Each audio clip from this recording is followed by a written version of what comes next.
Isang mapagpalang araw po sa atin lahat. Sa araw na to, samahan niyo po kami. Kasama ko si Bro Marco at si Silent Hunter Bugoy. At si Batang Espiro ay nagpahinga pa. At ngayon ay half day dive lang tayo. Sana'y gabayan tayo ng Panginoon pagkaluban ng biyaya. Kaya tara, let's go! Sa gitna ng dagat, ligaya'y natagpuan. Sa ilalim ng dagat, spearfishing life ating samahan.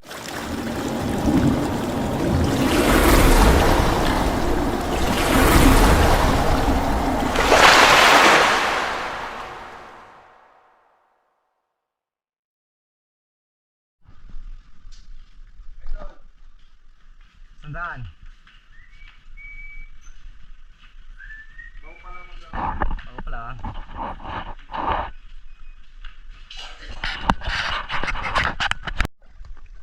Grabe, suka ang amihan, oy. Larga ta. Hanap tayo ng pwedeng maiulam. Lakas ng amihan. Si Silent Hunter Bugoy.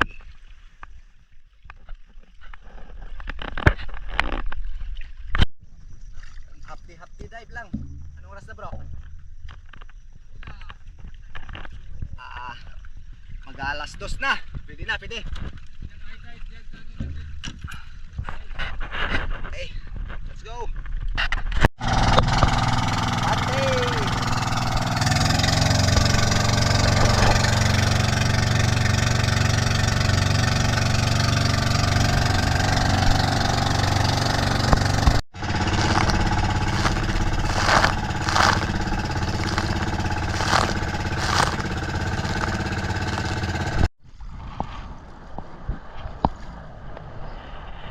At dito nga, pagkarating namin ng spot ay agad na rin kaming sumisid. At siyempre sa natural nating ginagawa, ito lang muna tayo sa mababaw na area. Dahil warm up dive pa lang, dito sana ay nakakita agad tayo ng target grupo ng Samaral. Ngunit yun nga, biglang sumirit nung hinawi natin yung ating pana. Kaya as usual, wala naman tayong natira sa ating warm up dive na ito. Sa gitna ng dagat, ligaya'y natagpuan. Sa ilalim ng dagat, spearfishing life ating samahan. Avenir spearfishing, pag-ibig ay nanahanap. Sa ilalim ng dagat, biyaya'y nakaabang. At sa bawat biyaya ng dagat, pangarap ay natagpuan. Matapos nga tayong umahon at nagpahinga, dito ay umabanti na ako sa may buhangin na area. At dito ay nagsuntasting ako, nag-ambos at nag-piscol na rin. At katagalan ay meron ding nagpakita isang golden trevally. Ngunit yun nga ay hindi natin na meet yung tamang distansya para ito ay matira. Kaya wala na naman tayong napala sa ikalawang pagkakataon.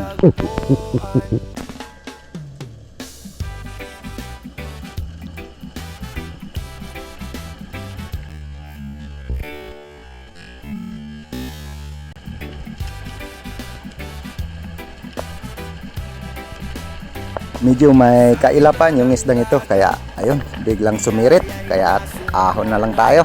Huwag pilitin kung ayaw magpahuli.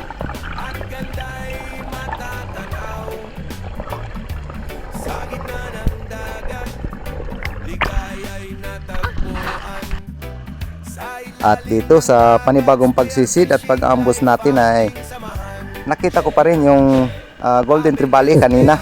Dahil nakita ko na mayroong itim sa kanyang muka. At ito yung golden trevally na ito. Kaya mabilisan yung kanyang langoy, kaya pahabol na tira yung ating ginawa. Ngunit ito yung mga nangyari. Sablay. Sayang, at malaki na rin sana ito. Sa unang tira, sumablay agad tayo. At buti na lang dito sa panibagong pagsisid, abang pa-drop pa lang tayo ay dumaan agad itong golden trevally. At medyo malaki na rin, kaya di na ako nagatubili na tirahin ito. At ito yung ating kauna-unahang isda para sa araw na to, isang golden trevally. Okay kayo.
Ayan, at dahil malapit nga sa bangka, hinatid ko na agad sa bangka yung ating unang golden trevally.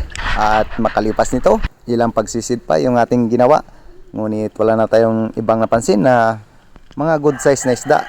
Maliban dito sa dalawang lanuan, ngunit mga undersize pa. Kaya nagpasya na rin kami na lumipat ng spot. At nung pag-akyat natin sa bangka, nakapahabol pa rin si Bro Silent Hunter Bugoy ng isang good size na golden trevally. Kaya congrats Bro Silent Hunter Bugoy sa nakamit na biyaya.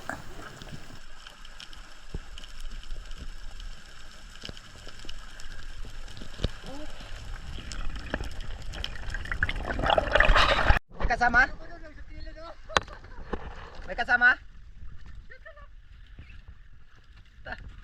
Ayos ah. Titignan ko lang yung ano. Yung? Kapaingin ko sana yung tindangan. Ah. Sabi, laki. Ha? Laki. Oh, ba't prito? Ayos. At dito sa panibagong spot, unang pagsisid natin ay nag-aambos agad tayo sa may buhangin na area. At dito ay napansin ko yung grupo ng sweet lips. At medyo malalaki na rin. At meron ding mga kasamang good size na mga samaral. Kaya nung namit ko ang tamang distansya, tinira ko na yung lipty. At siyempre ito yung pinakamalaki sa kanila. At sa di inaasahan, sa isang tira, naka double kill tayo. Isang lipty at samaral. Ngayon lang nga ay biglang natanggal nung sa taas na tayo. Sayang. At pang ulam na rin sana.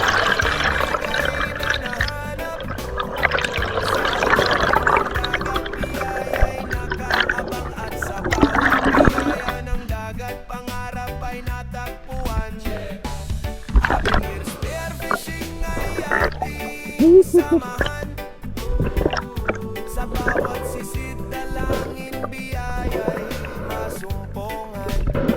At sa bawat kasama sa paninisid ay may bawat pangarap.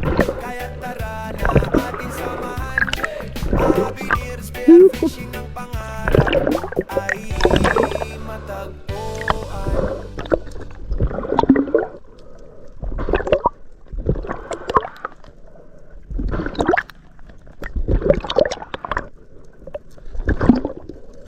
Dito nga habang sinisecure natin yung lipty, biglang natanggal yung kasama nito na samaral. Sayang. At good size na rin sana. At goods na rin ito para pang ulam. Ayan, pang isa ay.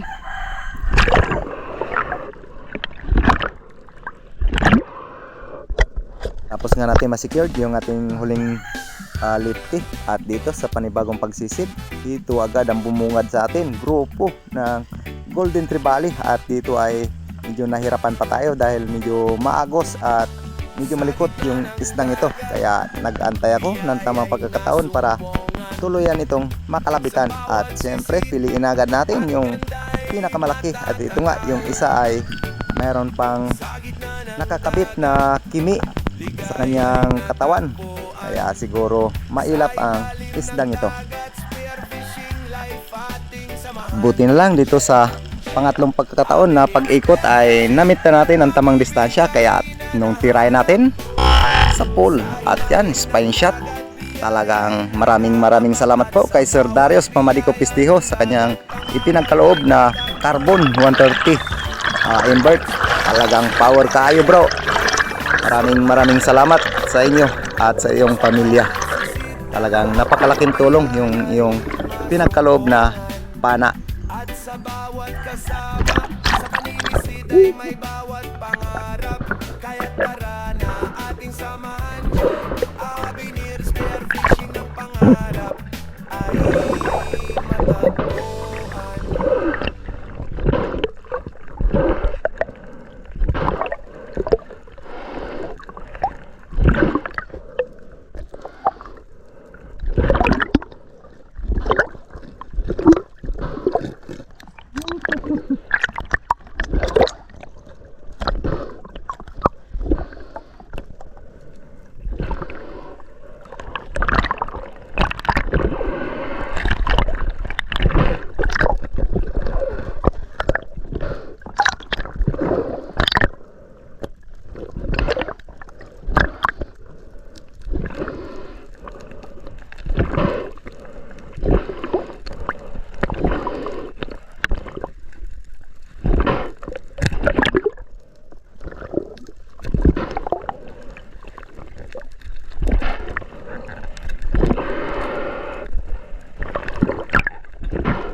Thank you, Lord.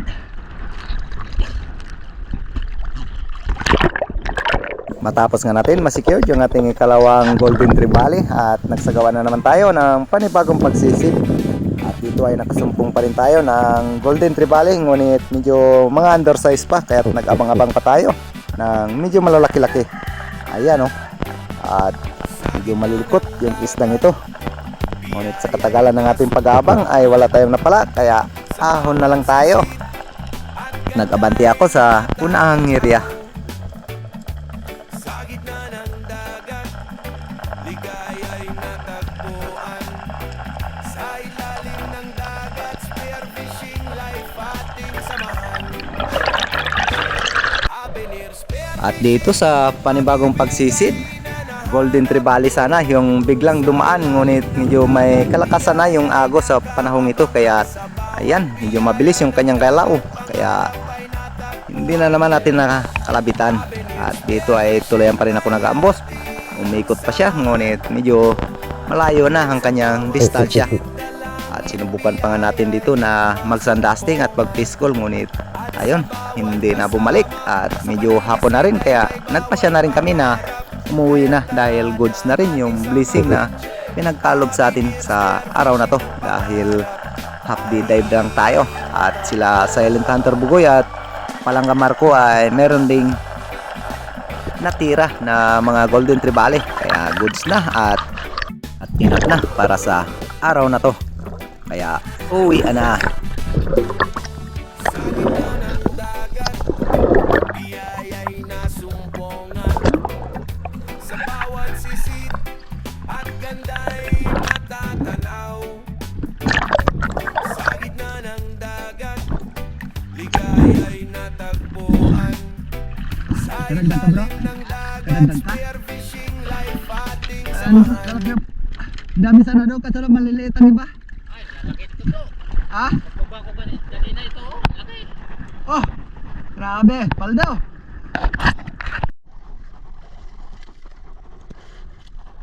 Okay. Ayos na, hapon na. Yan na. Salamat sa Panginoon, sa blessing. Ayos. Yan, pwede na. Sayang, ang dami rin sana nito. Oh. Grabe. Eh, Bro Bugoy oh. Lalaki. Ayos. Ayos. Thank you, Lord. Ayan pa. Isa. Yun oh. So, Yan. medyo, ano, sa'yo yata yan. Oh, sa akin to. Yan. Yun. Kwartang linaw na. Kanina nag-post ako ng maraming ganito. Akala lang nahuli.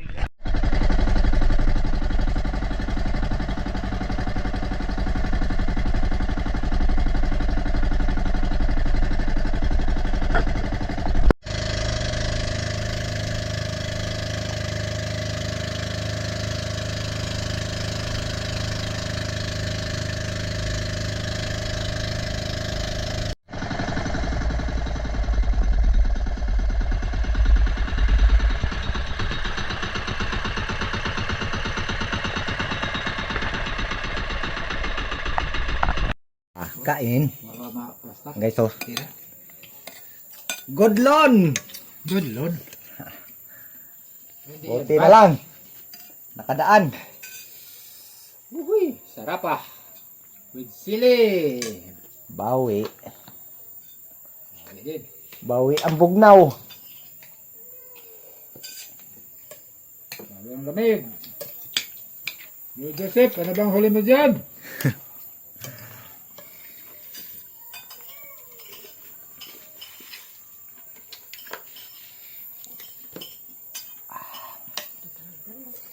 Tungol.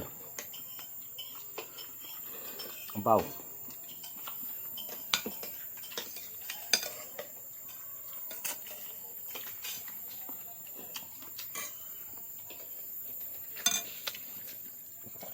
Ayos.